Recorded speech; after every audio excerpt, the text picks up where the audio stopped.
Hello everyone, welcome to new Lakshya academy. आपका स्वागत है न्यू लक्ष्य एकेडमी पर। आज हम लोग फिर से स्टार्ट कर रहे हैं हमारी 45 डे चैलेंज का हमारा डे 5 यानी प्रैक्टिस सेट नंबर 5, जो कि है हमारा एसएससी फाउंडेशन बैच 2025 2025 में जितने भी एग्जाम्स हो गए एसएससी को लेके उनके लिए ये बैच लाया गया यानी 45 डे चैलेंज। तो ये है क्लास नंबर 5। इससे पहले 4 क्लास इसी चैनल पे आप लोग देख सकते हैं न्यू लक्ष्य एकेडमी चैनल पे। और जो लोग न्यू स्टूडेंट्स हैं तो सब्सक्राइब कर लीजिए, subscribe to new Lakshya academy. चलिए स्टार्ट करते हैं हम लोग आज की क्लास यानी डे 5 ऑफ 45 डे चैलेंज। इसमें हम लोग प्रैक्टिस कर रहे हैं प्रीवियस ईयर क्वेश्चंस की। तो फर्स्ट क्वेश्चन करते हैं हम लोग, आप लोग ट्राई करें फिर हम लोग सॉल्व करेंगे फर्स्ट क्वेश्चन। तो देखिए फर्स्ट क्वेश्चन बात कर रहे हैं, who was the revenue minister of during rain of Akbar. Akbar के टाइम पर रेवेन्यू मिनिस्टर हमें कौन देखने को मिलता था? रेवेन्यू मिनिस्टर बोल लो या फिर फाइनेंस मिनिस्टर बोल लो। फाइनेंस मिनिस्टर भी उस टाइम पर देखने को मिल रहे हैं, इसका नाम है टोडरमल। टोडरमल सही आंसर बनेगा। फाइनेंस मिनिस्टर उस टाइम पर हम देखने को मिल रहे हैं टोडरमल।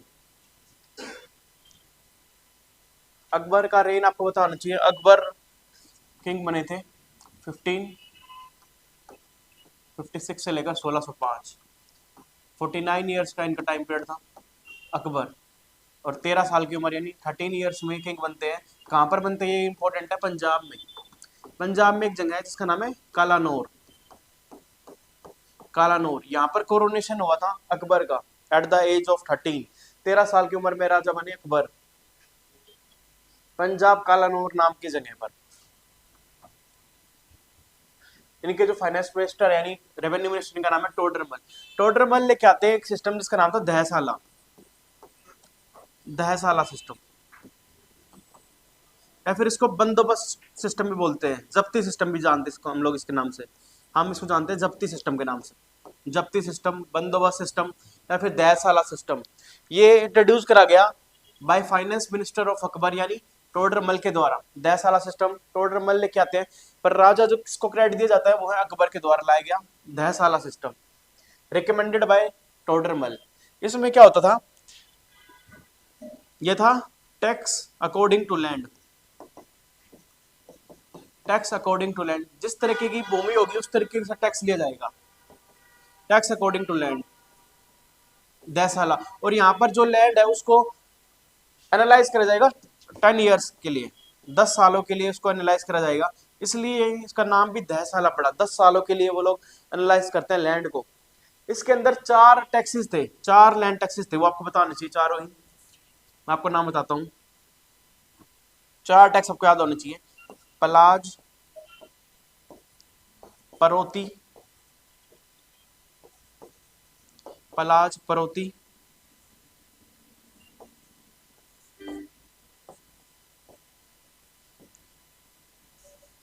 पलाज परोती, चाचर और बंजर। चाचर और फोर्थ है बंजर। इस 4 टाइप के लैंड में डिवाइड कर दिया था इस दहसाला सिस्टम ने। लैंड को इस 4 टाइप में डिवाइड कर दिया, जहां पर हर साल में 2 बार, हर साल में एवरी ईयर ट्वाइस जहां पर क्रॉप्स हो जा रही है वो आती है पलाज के अंदर। परोती में है एक साल में एक बार, only once, only one in एक ईयर। चाचर में 3 से 4 साल, 3 से 4 साल जहां पर खेती होती है, क्रॉप्स होती है, उसको लाते हैं चाचर के अंदर। और बंजर है जहां से 4 या 5 साल से ज्यादा, जहां पर नो क्रॉप्स, जहां पर कोई भी खेती देखने को नहीं मिली 5 साल से ज्यादा, उसको बोलते हैं हम लोग बंजर के नाम से। तो ये 4 सिस्टम में यानी 4 टाइप ऑफ लैंड में डिवाइड किया था दहसाला सिस्टम में। ये अलग अलग टाइप के टैक्सेस थे, पलाज, परोती, चाचर और बंजर इन द दहसाला सिस्टम। दहसाला सिस्टम लाया गया बाय अकबर और रिकमेंडेड बाय राजा टोडरमल, जो कि फाइनेंस मिनिस्टर है यानी रेवेन्यू मिनिस्टर है अकबर के।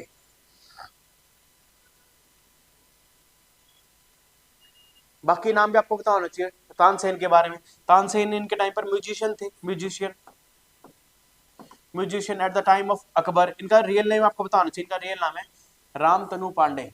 Real name of Tansen Ramtanu Pandey. ये बिलोंग करते हैं ग्वालियर से, ग्वालियर एमपी, मध्य प्रदेश से।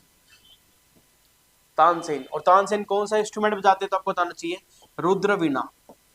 रुद्रवीणा, रुद्रवीणा को और बोला जाता है रबाब। रबाब या फिर रुद्रवीणा बजाते हैं तानसेन। मेघ मल्हार, राग मल्हार, ये सारे टाइप के जो सॉन्ग्स है, गीत हैं, कनेक्ट करते हैं तानसेन के साथ।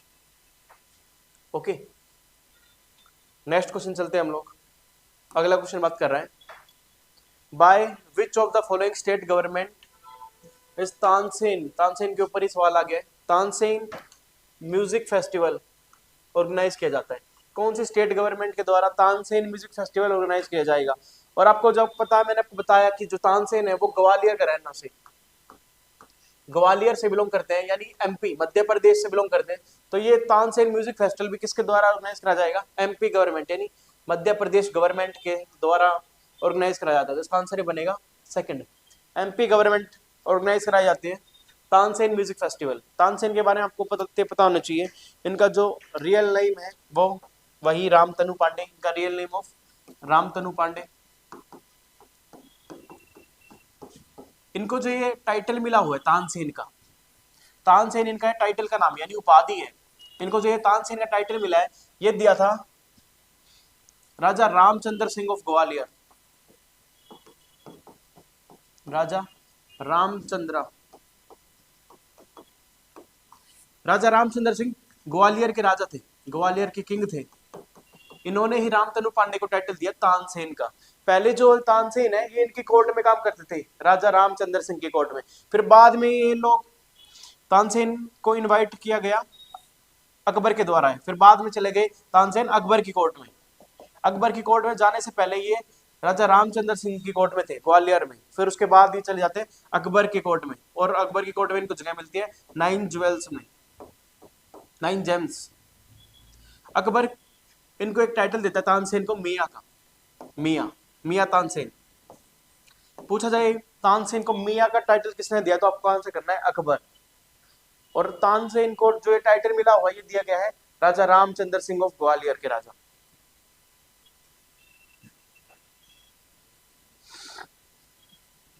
ओके, इंस्ट्रूमेंट बजाते हैं रुद्रवीणा और रबाब। नेक्स्ट क्वेश्चन चलते हैं, अगला क्वेश्चन देखते हैं हम लोग। अगला क्वेश्चन बात कर रहे हैं, विच 5 year plan primarily focused on गरीबी हटाओ इनिशिएटिव, यानी कौन से 5 ईयर प्लान बात करता है गरीबी हटाओ। ये स्लोगन भी दिया गया, कौन से 5 ईयर प्लान में यूज किया गया गरीबी हटाओ स्लोगन। तो ये बहुत ही इंपॉर्टेंट क्वेश्चन है, बहुत ही रिपीटेड सवाल है ये। तो ये यूज किया गया 5th 5 year plan. In the 5th 5 year plan में इनिशिएटिव यूज किया गया गरीबी हटाओ, removal, poverty removal. 5th 5 year plan, 5th 5 year plan का टाइम पीरियड बताना चाहिए, ये चलता है 1974 से लेकर 79। 5th 5 ईयर प्लान गरीबी हटाओ, इसी के दौरान यूज किया गया ये स्लोगन। अगर आपसे पूछा जाए ये स्लोगन है किसका, किसके द्वारा गिवन है ये स्लोगन, तो आपको बताना चाहिए ये slogan given by Indira Gandhi, first female prime minister of India, Indira Gandhi. Indira Gandhi ने स्लोगन दिया था गरीबी हटाओ। गरीबी हटाओ स्लोगन पहले दिया गया था इन द ईयर 1971, बट इसको यूज किया गया 5th 5 ईयर प्लान में, जो कि था 1974 से लेकर। Slogan given by Indira Gandhi, गरीबी हटाओ, removal of poverty.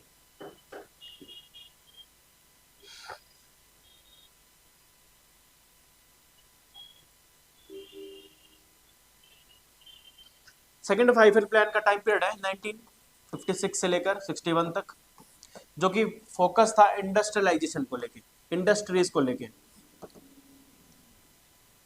Second 5 year plan के द्वारा 3 स्टील इंडस्ट्रीज बनाई गई थी, 3 स्टील इंडस्ट्री, ये हम डिस्कस कर चुके हैं। 3 स्टील इंडस्ट्री वो जो थी उनका नाम है राउरकेला, राउरकेला, भिलाई एंड दुर्गापुर। राउरकेला देखने को मिलता है उड़ीसा में, भिलाई छत्तीसगढ़ और दुर्गापुर वेस्ट बंगाल। दुर्गापुर बनाई गई वेस्ट बंगाल में जो है with the help of UK, Britain के हेल्प से, भिलाई यानी रशिया के हेल्प से, और राउरकेला यानी जर्मनी के हेल्प से। ये 3 इंडस्ट्री बनाई गई by foreign collab at the time of second 5 year plan.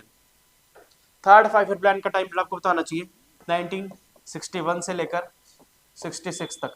और सबसे फेल्ड प्लान यही रहा हमारा, जो थर्ड प्लान था वो काफी फेल्ड प्लान था।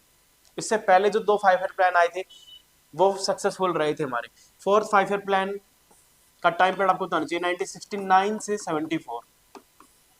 थर्ड 5 ईयर प्लान फेल होने के बाद हमने लिया प्लान हॉलीडे, इसको जानते हैं हम लोग प्लान हॉलीडे के नाम से। 3 सालों तक कोई प्लान नहीं आया, प्लान हॉलीडे मनाया 1966 से लेकर 69। प्लान हॉलीडे जब हमारा फेल हो जाता है third 5 year plan. 5 year plan के बारे में आपको बताना चाहिए। 5 ईयर प्लान का कंसेप्ट हमने लिया है रशिया यूएसएसआर, और ये लेके आए जाते थे bye planning commission. Planning commission के द्वारा प्लानिंग कमीशन बना था 15 मार्च 1950 को। प्लानिंग कमीशन को शट डाउन कर दिया गया 2014 में। और प्लानिंग कमीशन की जो रिप्लेसमेंट है, प्लानिंग कमीशन को रिप्लेस किया नीति आयोग ने। नीति आयोग ने रिप्लेस किया प्लानिंग कमीशन को 1 जनवरी 2015। 1 जनवरी 2015। और जो ये प्लानिंग कमीशन था यानी नीति आयोग प्लानिंग कमीशन है, ये एग्जीक्यूटिव बॉडी है, ये हमारी कॉन्स्टिट्यूशनल बॉडीज नहीं है। कॉन्स्टिट्यूशनल बॉडीज वो होती है जिनका जिक्र, जिनका डिस्क्रिप्शन संविधान में किया गया हो। पर प्लानिंग कमीशन और नीति आयोग हमारी कॉन्स्टिट्यूशनल बॉडीज नहीं है, कोई भी आर्टिकल अनुच्छेद हमें संविधान में देखने को नहीं मिलता। नेक्स्ट चलते हैं अगले क्वेश्चन पे। नेक्स्ट क्वेश्चन बात कर रहे हैं फर्स्ट एशियन कबड्डी चैंपियनशिप कौन से ईयर में होती है। फर्स्ट एशियन कबड्डी चैंपियनशिप, ये आप लोग आंसर करो।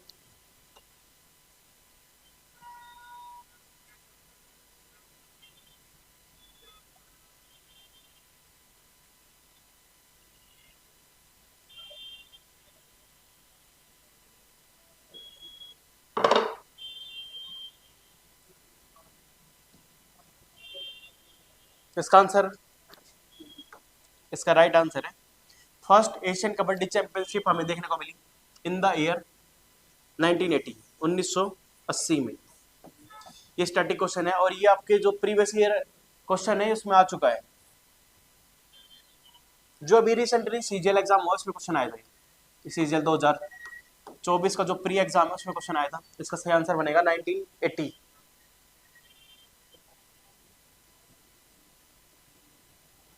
First Asian kabaddi championship, first Asian game आपसे पूछे जाए, फर्स्ट एशियन गेम्स भी इंडिया में हुए थे सबसे पहली बार in the year 1951 New Delhi. दोबारा एक और बार इंडिया में होते हैं 1982, ये भी नई दिल्ली में। फर्स्ट एशियन गेम आपको याद रखना 1951। 1985 में आप याद रखना एक अवार्ड होते हैं, इनका नाम है द्रोणाचार्य अवार्ड। द्रोणाचार्य अवार्ड जो है वो स्टार्ट किए गए इन द ईयर 1985। द्रोणाचार्य अवार्ड जो कि कोचिज को मिलता है, कोचिज को जो स्पोर्ट्स के कोच होते हैं उनको अवार्ड दिया जाता है द्रोणाचार्य अवार्ड। ठीक है, स्पोर्ट्स से रिलेटेड अर्जुन अवार्ड आप याद रखना। अर्जुन अवार्ड स्पोर्ट्स का हाईएस्ट अवार्ड देखने को मिलता है। अर्जुन अवार्ड स्टार्ट हुआ था 1961 में, 1961 में स्टार्ट किया हुआ था अर्जुन अवार्ड। और द्रोणाचार्य अवार्ड 1985। इसका सही आंसर बनेगा थर्ड सी। 1980 में देखने को मिलता है first Asian kabaddi games. Next question चलते हैं। As of March 2023 how many high courts in there, यानी मार्च 2023 तक, यानी ये जो आपका क्वेश्चन है ये भी रिपीटेड है, करंट अफेयर्स मान लो या फिर ये सीजीएल में क्वेश्चन आया था, ये भी सीजीएल जो 2024 का प्री है उससे पूछा गया मार्च 2023 तक कितनी हाई कोर्ट्स हमें इंडिया में देखने को मिलती है। तो अभी भी जो now number of high courts है वो है 25, तो इसका आंसर बनेगा 25। 25 हाई कोर्ट्स हमें देखने को मिलती है, 25 हाई कोर्ट हमें देखने को मिलती है हमारे देश में। 25 हाई कोर्ट्स अभी देखने को मिल रहे हैं। हाई कोर्ट के बारे में आपको कुछ पता होना चाहिए। हाई कोर्ट का जो आर्टिकल है वो आप लोग आंसर करना 214 नंबर आर्टिकल बात करता है हाई कोर्ट की। हाई कोर्ट हमारे देश में सबसे पहली बार फर्स्ट टाइम हाई कोर्ट बनी थी by government of India act 1861।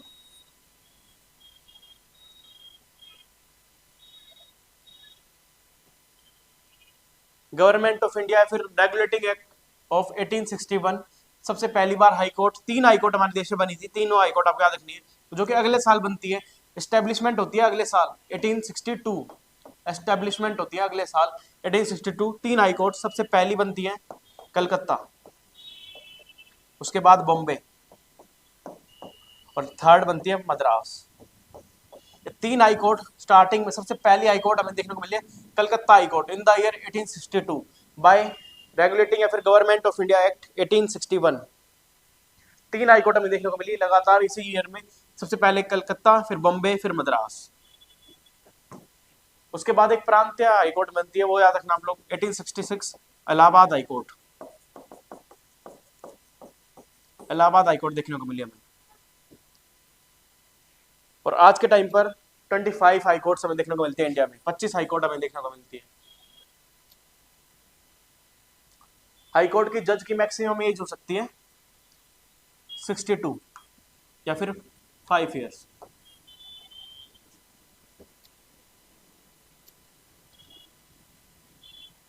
Next सवाल चलते हैं, अगला क्वेश्चन। नेक्स्ट क्वेश्चन बात कर रहे हैं, which physical features of India prevents cold wind from central Asia. यानी कौन सा फिजिकल फीचर है जो कि ठंडी हवाएं, कोल्ड विंड्स जो कि सेंट्रल एशिया से आती हैं, उनको रोक लेता है, प्रिवेंट करता है, प्रिवेंट करता है। इनमें से कौन सा फिजिकल फीचर्स दो है आपको यहाँ पता होना चाहिए। देखो ये हमारा इंडिया है, ये जो हम एशिया है इसके साउथ में लोकेट करते हैं, मान लो ये एशिया है, एशिया के साउथ में हमें देखने को मिलते हैं हम इंडिया। और सेंट्रल एशिया से जो ठंडी हवाएं हैं, ये बात कर रहा है कि जो कोल्ड विंड्स हैं, ठंडी हवाएं इंडिया की तरफ आती हैं, इनको कौन सा ज्योग्राफिकल फीचर्स जो है वो प्रिवेंट करता है इंडिया में आने से, तो ये है हमारे हिमालयास। इसका आंसर बनेगा 4 हिमालय। हिमालयास के बारे में आपको पता होगा, द ग्रेट हिमालयास के नाम से जानते हैं। सबसे जो हाईएस्ट माउंटेन हमें इंडिया में देखने को मिलते हैं, इंडिया में नहीं पूरे वर्ल्ड में देखने को मिलते हैं, वो हिमालयास ही हैं। हाईएस्ट पीक भी सबसे जो है वो है माउंट एवरेस्ट, जो कि लोकेट करते हैं हिमालय के अंदर। हिमालयास की हाइट बहुत ऊंची है और ये इंडिया के इधर देखने को मिलता है। तो जो जितनी भी सेंट्रल एशिया से कोल्ड विंड्स है उनको प्रिवेंट करता है हिमालय। अगर हिमालयास नहीं हो रहे होते, अगर मान लो हिमालय जहां पर आज हैं वहां नहीं होते, तो जो हमारा नॉर्थ इंडिया है यहाँ पर तो होने वाली थी स्नोफॉल। स्नोफॉल और कोल्ड विंड्स को बस रोक के रखता है हिमालयास। हिमालय के बारे में आपको पता होना चाहिए। हिमालय की जो ज्योग्राफिकल फीचर्स हैं, हिमालय में 4 पर्वत श्रृंखलाओं में देखने को मिलते हैं। सबसे ऊपर की तरफ देखने को मिलते हैं हमें पीछे ट्रांस हिमालयास, उसके बाद देखने को मिलते हैं हमें ग्रेटर हिमालय, ग्रेटर, उसके बाद देखने को मिलते हैं हमें मिडल हिमालयास, और सबसे नीचे देखने को मिलते हैं हमें शिवालिक। ये है शिवालिक। इन चारों को ही कलेक्टिवली हम लोग बोलते हैं द ग्रेट हिमालय के नाम से। हिमालयास को जानते हैं हम लोग यंग फोल्ड माउंटेन के नाम से, नवीन पर्वत श्रृंखलाएं, young fold mountains, young fold mountains के नाम से जानते हैं हम लोग हिमालयास को। जो हिमालय है ये फोल्डेड माउंटेन है, यानी इसके ऊपर एक फोल्डेड है। और ये कौन सी 2 प्लेट के टकराने से बना था, तो आपको याद रखना है Indian plate and Eurasian. Indian plate और यूरेशियन प्लेट के टकराने से ही बने थे हमारे हिमालयास। और हिमालय का ओरिजिन हमें देखने को मिलता है टेथिस सी से, टेथिस सी, वहां पर पहले देखने को मिल रहा था Tethys sea.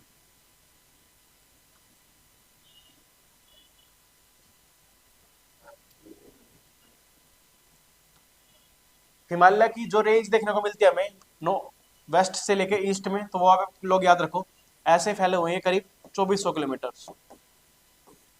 Highest peak of Himalaya का आपको याद रखनी है, माउंट एवरेस्ट। पूरे वर्ल्ड के हाईएस्ट पीक है माउंट एवरेस्ट। माउंट एवरेस्ट, और माउंट एवरेस्ट की हाइट देखने को मिलती है 8848.86 metre. Highest peak of the world Mount Everest, जो कि हमें नेपाल में देखने को मिलते हैं, नेपाल में। और नेपाल में माउंट एवरेस्ट को जानते हैं सागर माथा के नाम से, सागर माथा।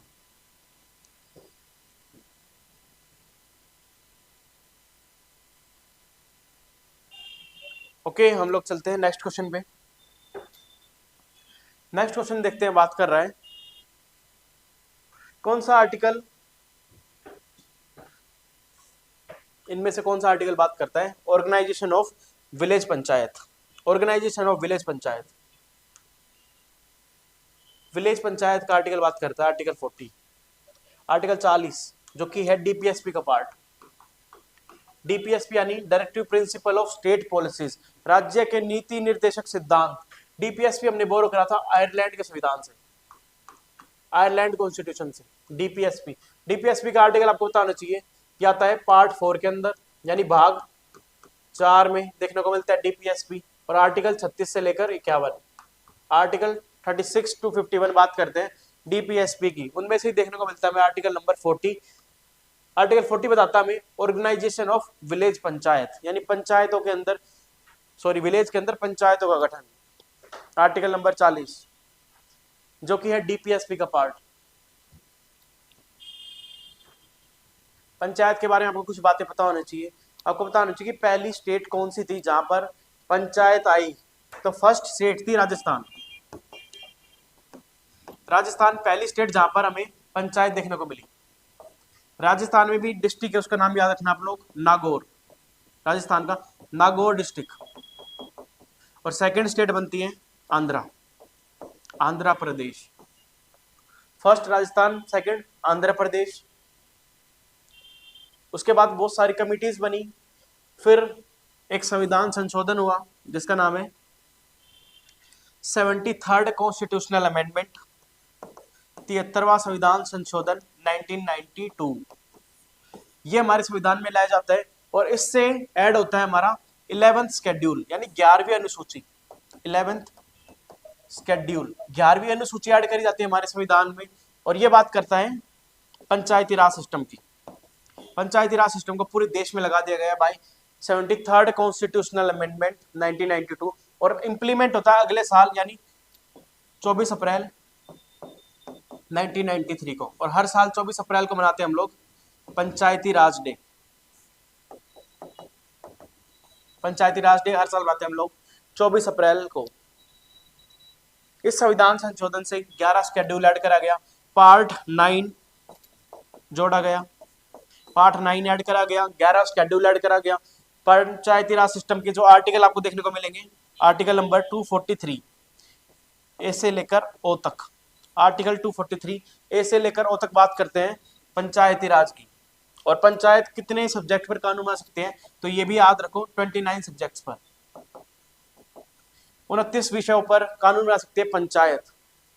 ये सभी बातें आप लोग याद रखो पंचायत से। और आर्टिकल नंबर 40 बोलता है ऑर्गेनाइजेशन ऑफ विलेज पंचायत।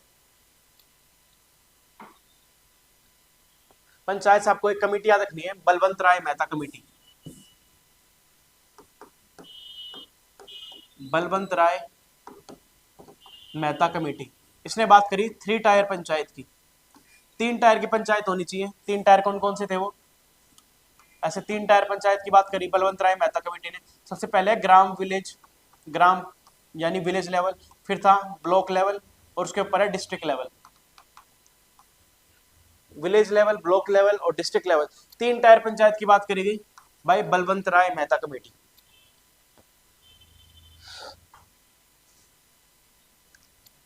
ये सभी बातें आप लोग याद रखो। नेक्स्ट क्वेश्चन चलते हैं हम लोग। अगला क्वेश्चन बात कर रहा है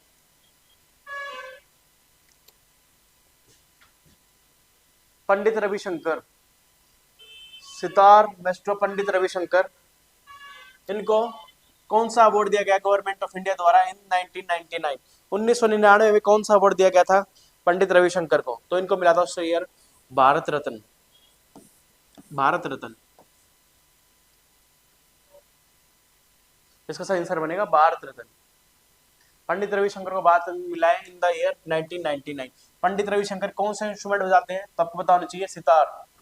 सितार एक्सपोनेंट में देखने को मिलते हैं पंडित रविशंकर। पंडित रविशंकर फर्स्ट इंडियन है जिन्होंने जीता था ग्रैमी अवार्ड। ग्रैमी जीतने वाले पहले इंडियन हैं इन द ईयर 1968। अपनी एल्बम के लिए, एल्बम का नाम आप याद रखना, from West Meets East. West Meets East के लिए ग्रैमी अवार्ड जीता पंडित रविशंकर। अभी तक टोटल 5 ग्रैमी अवार्ड्स हैं इनके पास, 5 ग्रैमी अवार्ड।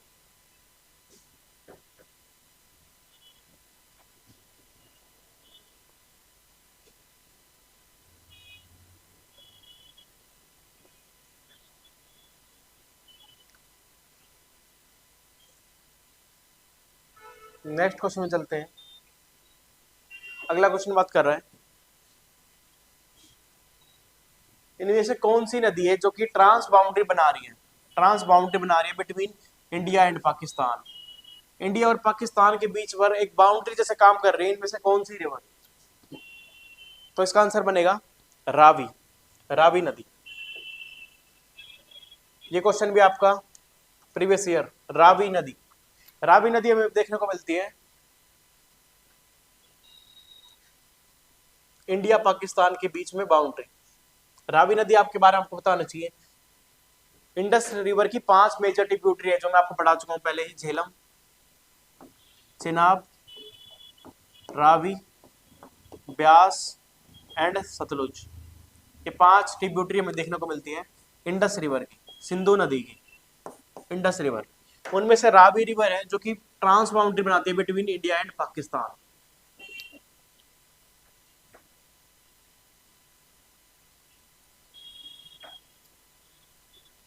रावी नदी निकलती है रोहतांग पास, हिमाचल प्रदेश से।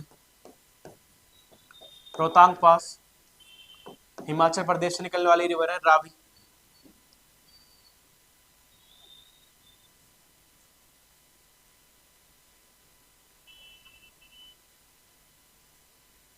रावी का यानी इन सबके आप लोग एशियंट नाम याद रखो। झेलम का था वितास्ता, चेनाब का था अस्किनी, रावी का था पुरुषनी,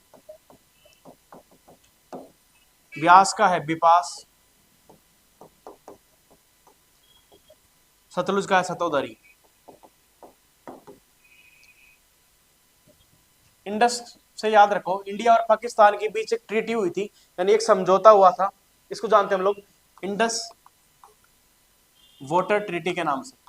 इंडस वाटर ट्रीटी, पानी की संधि होती है इंडस वाटर ट्रीटी को लेके। कौन सी 2 कंट्री में, इंडिया और पाकिस्तान में ही।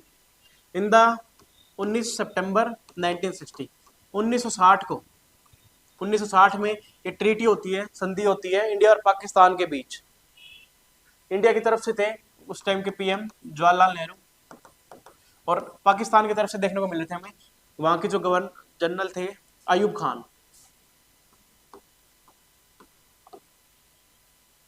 अयूब खान। आपसे एक सवाल बनेगा कि जो इंडस वाटर ट्रीटी है उसका मीडिएटर कौन बना, यानी ये ट्रीटी करवाई किसने थी, तो आप याद रखना वर्ल्ड बैंक। इसका मीडिएटर बना वर्ल्ड बैंक। वर्ल्ड बैंक ने ये ट्रीटी करवाई, Indus water treaty, in the year 1960, 1960 में।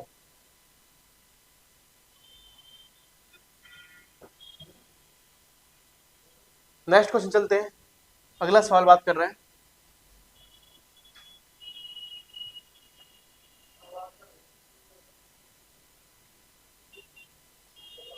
कौन सा आर्टिकल बात करता है फंडामेंटल ड्यूटीज के बारे में, मौलिक कर्तव्यों के बारे में। मौलिक कर्तव्य, कौन सा आर्टिकल बात करता है मौलिक कर्तव्यों के बारे में, तो ये आर्टिकल है 51A।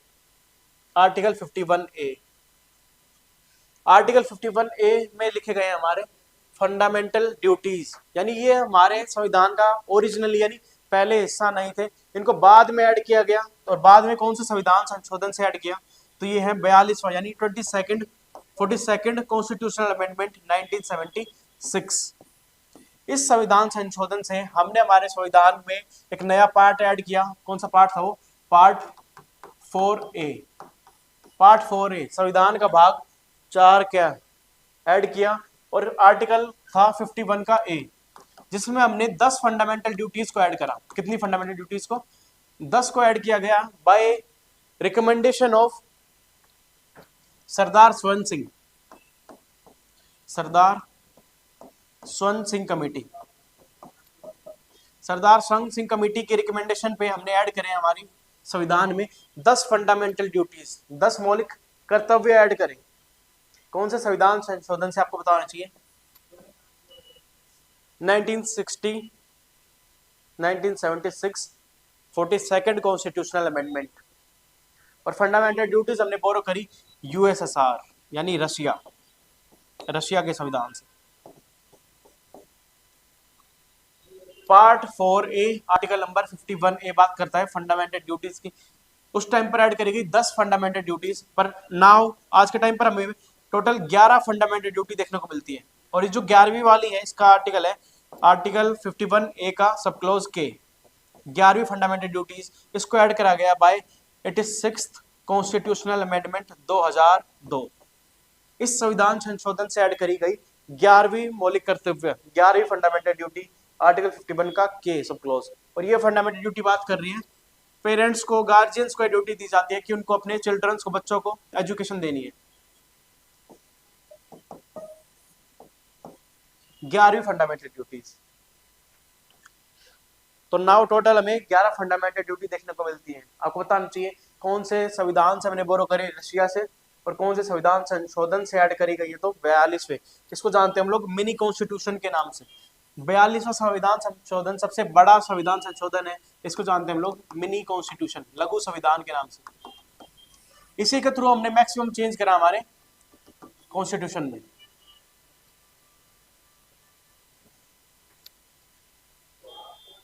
नेक्स्ट क्वेश्चन चलते हैं। अगला क्वेश्चन बात कर रहे हैं who among the following freedom fighter author of the book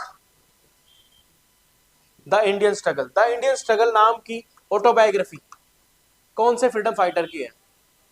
इनमें से किस फ्रीडम फाइटर की ऑटोबायोग्राफी हमें देखने को मिलती है द इंडियन स्ट्रगल? तो ये इसका आंसर बनेगा 4th, सुभाष चंद्र बोस। सुभाष चंद्र बोस की ऑटोबायोग्राफी का नाम ही है the Indian struggle.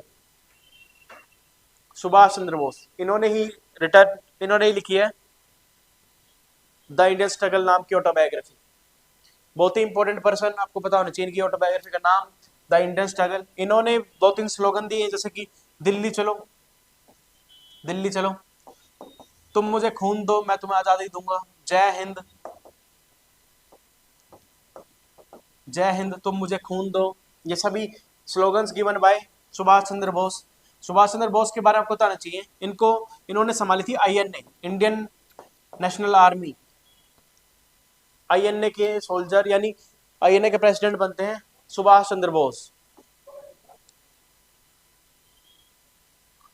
In the year 1943। INA के फर्स्ट प्रेसिडेंट का नाम आप याद रखना, रास बिहारी बोस। रास बिहारी बोस फर्स्ट प्रेसिडेंट बने थे आईएनए के, और आईएनए की जो सारी जिम्मेदारी है वो रास बिहारी बोस ने दे दी थी सुभाष चंद्र बोस को। आईएनए जो ये इंडियन नेशनल आर्मी है, ये बनाई गई थी by captain Mohan Singh. Founder आपसे पूछा जाए आईएनए के तो आपको आंसर करना है कैप्टन मोहन सिंह। कैप्टन मोहन सिंह के द्वारा।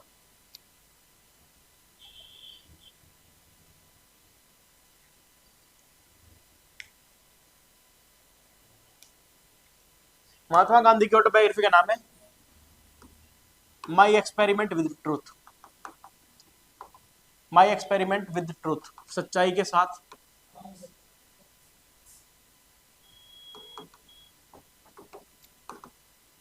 मोतीलाल नेहरू, इनसे आपको याद रखना है एक नेहरू रिपोर्ट जो कि आती है इन द ईयर 1928। वल्लभ भाई पटेल, इनको जानते हैं हम लोग सरदार वल्लभ भाई पटेल के नाम से, बिस्मार्क ऑफ इंडिया के नाम से, आयरन मैन ऑफ इंडिया के नाम से, लौह पुरुष के नाम जानते हैं हम लोग सरदार वल्लभ भाई पटेल को। नेक्स्ट क्वेश्चन चलते हैं हम लोग। अगला क्वेश्चन बात कर रहे हैं, which of the following option is legislative organ of union government. इनमें से कौन सा यूनियन गवर्नमेंट का लेजिस्लेटिव ऑर्गन है? लेजिस्लेटिव ऑर्गन वो होता है, लेजिस्लेटिव ऑर्गन वो होता है यानी लेजिस्लेटिव बॉडी वो होती है जो लॉ मेकिंग में काम करती है। लॉ मेकिंग का मतलब जो लोग कानून बनाते हैं, कानून बनाने काम इनमें से कौन सी ऑर्गन करता है? यूनियन गवर्नमेंट के लिए। तो यूनियन गवर्नमेंट के लिए कानून बनाने काम करा जाता है पार्लियामेंट के द्वारा। जितने भी कानून बनते हैं सभी पार्लियामेंट के अंदर बनते हैं, संसद के अंदर बनते हैं, यानी पार्लियामेंट से पहले पास होंगे। अगर पास हुआ तो कानून बनेगा, यानी उसके अगर पास नहीं हुआ तो कानून नहीं बनेगा। पार्लियामेंट एक लेजिस्लेटिव ऑर्गन है यूनियन गवर्नमेंट का। पार्लियामेंट के भी 3 ऑर्गन होते हैं, आपको पता होना चाहिए। पार्लियामेंट बनी है 3 चीजों से जुड़ के, प्रेसिडेंट, लोकसभा और राज्यसभा। प्रेसिडेंट, लोकसभा और राज्यसभा इन तीनों से जुड़ के बनी है हमारी पार्लियामेंट। प्रेसिडेंट का आर्टिकल 52, लोकसभा का आर्टिकल 81, राज्यसभा का आर्टिकल 80 और पार्लियामेंट का आर्टिकल भी याद रखो 79।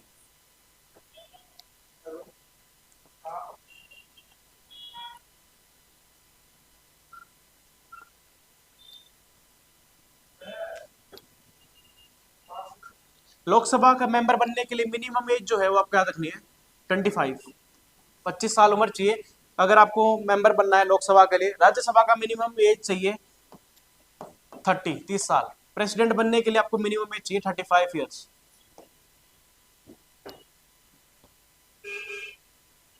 इस क्वेश्चन से आप सब लोग इतनी बातें याद रखो। चलिए आज की क्लास में रखते हैं हम इतना ही। इससे आगे के सवाल हम लोग करेंगे नेक्स्ट वीडियो में। तो थैंक यू एवरीवन अभी तक जुड़ने के लिए, और ये सीरीज हमारी ऐसे ही कंटिन्यू होगी। ये था हमारा डे 5 ऑफ 45 डे चैलेंज। मिलेंगे हम लोग नेक्स्ट क्लास में। आपको ये क्लास अच्छी लगी तो आप लोग लाइक कर दें and subscribe to new lecture academy. Thank you.